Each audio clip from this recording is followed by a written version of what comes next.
नमस्कार, आप देख रहे हैं वी टाइम न्यूज। बढ़ते हैं धनबाद जिले की खबरों की ओर। राज्य की झामुमो सरकार के लिए इससे बड़ी शर्मनाक बात कुछ और नहीं हो सकती कि जब झामुमो के ही प्रतिनिधि अपने ही पदाधिकारी के खिलाफ गंभीर आरोप लगाकर हुड़का जाम करने का काम कर रहे हैं। विडंबना देखिए, मंगलवार दोपहर झारखंड मुक्ति मोर्चा के बैनर तले कार्यकर्ताओं ने झामुमो नेता अशोक मंडल और रामनाथ सोरेन के नेतृत्व में ग्यारकुंड प्रखंड सह अंचल कार्यालय के मुख्य द्वार को पूरी तरह जाम कर धरने पर बैठ गए। साथ ही अंचल के सीओ कृष्णा मरांडी के विरुद्ध जमकर नारेबाजी की और सरकार से मांग किया कि ऐसे भ्रष्ट पदाधिकारियों के खिलाफ अविलंब कार्रवाई करने का काम करें ताकि राज्य की हेमंत सरकार द्वारा लाई गई तमाम योजनाओं का लाभ गरीबों को मिल सके। धरने का नेतृत्व कर रहे प्रखंड अध्यक्ष रामनाथ सोरेन ने अंचल के सीओ कृष्णा मरांडी के खिलाफ गंभीर आरोप लगाते हुए कहा कि अंचलाधिकारी पूंजीपतियों का काम मिनटों में करने का काम करते हैं और गरीब बेचारे चक्कर लगाकर थक जाते हैं, लेकिन उनका काम नहीं किया जाता।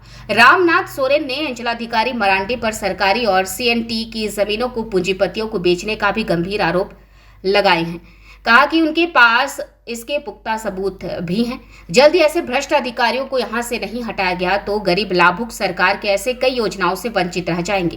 केंद्रीय कमेटी सदस्य अशोक मंडल ने कहा कि उनकी शिकायत राज्य की हेमंत सरकार से नहीं है, उनकी शिकायत ऐसे भ्रष्ट अधिकारियों के खिलाफ है जो सरकार की योजनाओं में डेंट लगाने का काम कर रहे हैं। मंडल ने राज्य की हेमंत सरकार से मांग किया कि ऐसे भ्रष्ट अधिकारी को हटाने का काम किया जाए ताकि गरीब लाभुक राहत की सांस ले सके।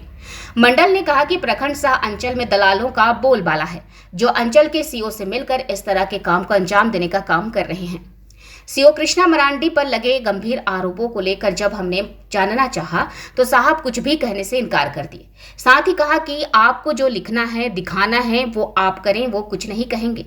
अब देखना यह होगा कि सरकार की नजर कब ऐसे पदाधिकारियों के ऊपर जाती है और कब उनके खिलाफ कार्रवाई करने का काम करती है ताकि जो शर्मनाक स्थिति उत्पन्न हो रही है उस पर विराम लग सके और लाभुकों को लाभ मिल सके।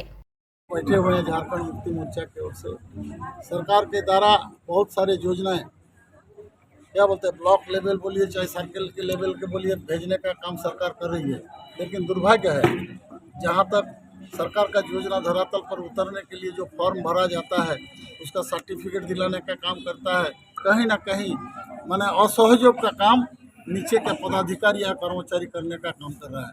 हमारा यहाँ पर मैया योजना एक बहुत माने क्या बोले बहुत अच्छी योजना सरकार के द्वारा लागू किया गया है। हमारे बेटियों के नाम पर, बहू के नाम पर, यहाँ के क्या बोलते हैं महिला के नाम पर, लेकिन फॉर्म भरने के बाद भी अगर किसी आदमी का अगर गलत हो भी गया है उसको दोबारा फॉर्म में सहयोग करना चाहिए तो वहाँ भी कोई तरह का सहयोग करने का काम नहीं करता है। हमने ये भी सुना है ब्लॉक में जो कर्मचारी है वो कर्मचारी भी आज के दिन में डोमिसाइल सर्टिफिकेट अगर बनाने जाते हैं तो वहाँ पर पैसा मांग करने का काम करता है साधारण आदमी से। तो ये बड़ी दुखित बात है, ये दुखद बात है। हम लोग चाहते हैं यही अल्टरनेटिव देने के लिए हम लोग आज के दिन में ब्लॉक के पास ग्यारकुंड प्रखंड के पास बैठने का काम एक दिवसीय करने का काम कर रहे हैं। कमी कहाँ मार रहे हैं, सरकार में मार रहे हैं या प्रशासनिक अधिकारी मार रहे हैं? जो आप दुर्घटना बहुत स्पष्ट रूप से आपको कहा सरकार के द्वारा कोई गलती नहीं। सरकार ने ऊपर से जो निर्देश दिया जाता है उस निर्देश का जो अनुपालन होना चाहिए निचले स्तर के जो पदाधिकारी है ये इसको करने का अवहेला करने का काम कर रहा है। आगे क्या करेंगे अगर नहीं मानती उसके बाद? निश्चित रूप से ये बात हम लोग सरकार के पास भी आज जो धरना प्रदर्शन किए हैं यहाँ पर जो खामियां मिला है निश्चित रूप से जरूरत पड़े तो हम लोग सरकार के पास भी इस बात को चिट्ठी के माध्यम से भेंट करके हम लोग इस बात को रखने का भी काम सरकार के पास करें। संबंधित जितने भी पदाधिकारी हैं कार्रवाई अगर नहीं होती है तब तक हम लोग आंदोलन करें। चूँकि यह जमीन का जो मामला है यही जमीन के मामले में हमारे मुख्यमंत्री जेल जाते हैं और यह एक बहुत गंभीर मुद्दा है। देखिए मैं आपको बता दे रहा हूँ यहाँ पर इस कार्यालय के अंदर में दो कानून चलता है।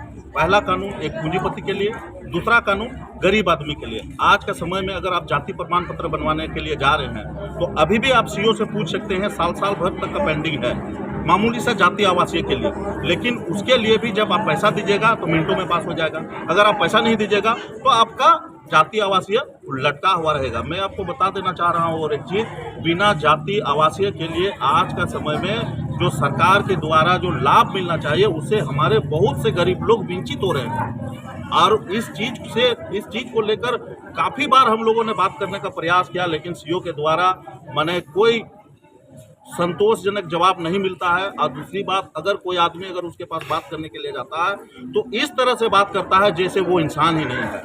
क्या हम आदिवासी इंसान नहीं है? वो पदाधिकारी है, मैं मानता हूँ, लेकिन जब हमारी समस्याओं को लेकर हम सीओ साहब से बात करने जाएंगे तो क्या जब हमारे लोग सीओ साहब के पास बात करने के लिए रखेंगे तो हमारे लोगों से ऐसा व्यवहार किया जाता है कि वो आदमी नहीं है।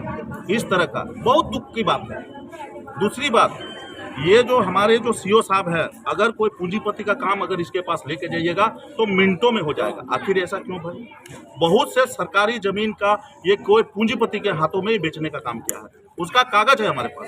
दूसरी, सीएनटी जमीन को जो सरकार के द्वारा जो सीएनटी चिन्हित है उसका भी दाखिल खारिज करके उसका भी पेपर बनवाने के लिए काम। सरकार के अधिकारी सरकारी जमीन को बेचवा रहे हैं, एकदम बेच रहा है।